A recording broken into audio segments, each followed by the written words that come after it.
Dr. Shefali has spent more than 2 decades working with parents. She is a clinical psychologist with multiple bestsellers and 1 million followers on Instagram. Her latest book is called The Parenting Map, Step-by-Step Solutions to Consciously Create the Ultimate Parent-Child Relationship. Dr. Shefali joins us this morning. Good morning. Hi, thank you for having me. I'm so excited to be here.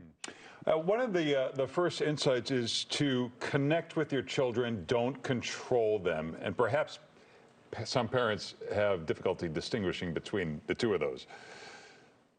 Yes, most of us, were raised in this very traditional, archaic way where we thought that parents need to know best, we should know best, and we get to maneuver these children as if they are our puppets through ultimate control. What ends up happening in those kinds of relationships is that the child inevitably suppresses their innate sense of worth and empowerment. So that strategy of control and blind control really is never a good one. And in my book, The Parenting Map, I outline 20 steps that parents can use to move away from control, chaos, and conflict and engender more connected, empowering relationships with their children. A lot of that comes from parents' own childhood issues, right? We kind of project that whether we want to or not. So how do you get over that if maybe you didn't have a great experience growing up and you don't know better? What do you recommend?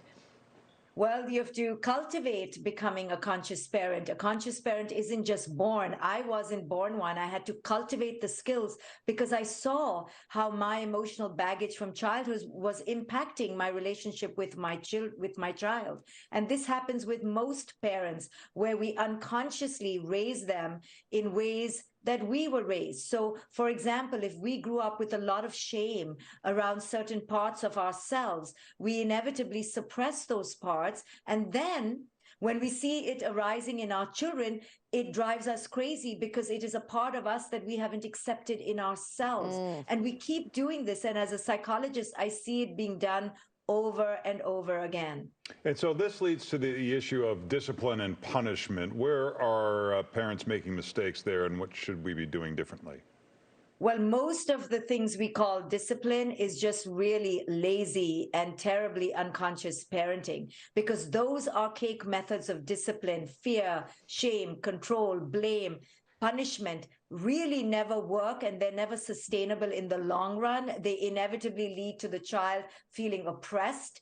And empowerment and resilience in children is only built through choice, connection, using their voice, and understanding their innate power. That leads to long-term emotional well-being. And that's what I outline in this book, and teach parents how to move away from those archaic, primitive ways that we were raised with, but to do it in a completely new way where we feel connected with our children and our children feel connected to their own innate well-being. I thought this was interesting that you say, stop wishing your children happiness and success. So one of the steps, there are 20 steps, one of the steps in the book is do not think about happiness and success as your goals. And here's the reason why.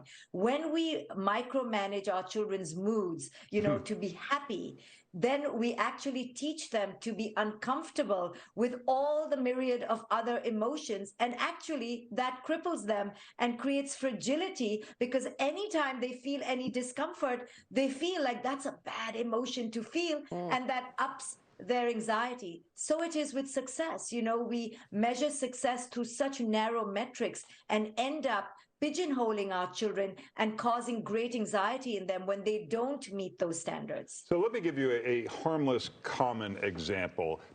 The child does not clean their room. You've asked repeatedly. Doesn't happen, it doesn't happen, it doesn't happen. How do you get that to happen without punishing or making them feel bad? Well, there are two primary ways. One is you always try to build connection. Our greatest influence comes from our connection. So we can negotiate win-win situations.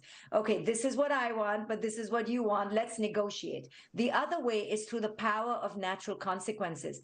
Well, if the child is over a certain age, you don't need to intervene. They can learn to live within that, because that's the consequence of their not wanting to clean up. And eventually, If they, get tired of the laundry not being done, the room being unkempt, then they themselves will come out and emerge into wanting their room to be clean. I can guarantee you they will emerge out of it if you stop interfering and allow the natural consequences and look for strategic win-win situations where you can negotiate with them so that you both get your needs met. All right, for more, you can check out drshefali.com or find her on all the social media platforms. Thanks for being with us. Thank you. Thank you so much.